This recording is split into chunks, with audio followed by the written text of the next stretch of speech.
Oke, selamat datang teman-teman semua. Di sesi orientasi kali ini, kita akan bahas satu hal yang penting banget nih.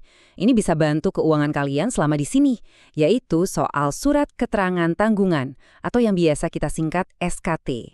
Nah, mungkin banyak dari kalian yang bertanya-tanya, gimana sih caranya biar potongan pajak di Jepang ini bisa lebih ringan? Pertanyaan yang bagus banget, dan ini legal ya caranya. Jawabannya ada di dokumen yang tadi kita sebut, Surat Keterangan Tanggungan atau SKT.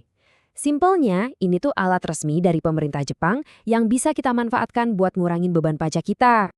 Oke, biar semuanya jelas, pembahasan kita hari ini akan dibagi jadi 5 bagian. Pertama, kita kenalan dulu apa sih SKT itu. Terus, ada aturan-aturan penting soal kirim uang yang harus banget kalian tahu.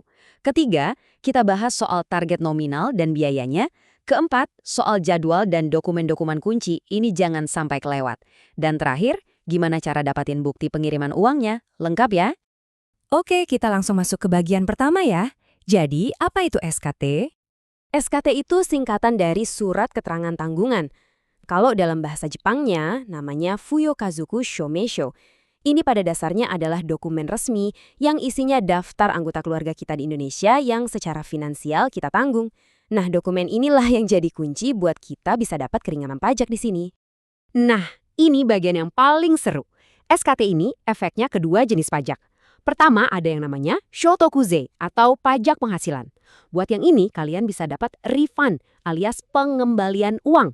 Jadi pajak yang udah kepotong dari gaji, sebagian bisa balik lagi ke kantong kalian. Mantap kan? Terus yang kedua, ada juminzei atau pajak penduduk. Nah, untuk yang ini, kalian bakal dapat pengurangan. Artinya, tagihan pajak kalian untuk tahun berikutnya jadi lebih kecil. Jadi untungnya double. Oke, sekarang pertanyaannya, gimana caranya biar bisa dapat keuntungan tadi? Nah, ini kita masuk ke bagian kedua. Ada aturan-aturan penting soal pengiriman uang yang wajib, kudu, harus dipatuhi. Ada 4 aturan utama yang harus kalian ingat baik-baik. Pertama, daftarkan minimal 3 anggota keluarga di SKT. Kedua, ini penting banget ya. 1 anggota keluarga yang jadi tanggungan itu cuma boleh menerima uang dari 1 orang yang kerja di Jepang. Contohnya gini, misal kamu dan kakakmu sama-sama kerja di sini. Nah, yang bisa daftarin ibu sebagai tanggungan itu cuma salah satu dari kalian aja, nggak boleh dua-duanya. Paham ya? Ketiga, kirim uangnya harus lewat jasa remittance resmi, jangan transfer pribadi antar rekening. Dan yang keempat, kalian nggak wajib kok ngirim ke semua nama yang terdaftar. Tapi ya, makin banyak tanggungan yang terpenuhi syaratnya, makin besar juga potongan pajaknya. Oke, lanjut. Sekarang kita ngomongin soal angka. Berapa sih target nominal yang harus kita kirim? Ini juga penting banget buat dicatat. Coba lihat tabel ini. Di sini jelas banget target minimal pengirimannya berdasarkan umur anggota keluarga.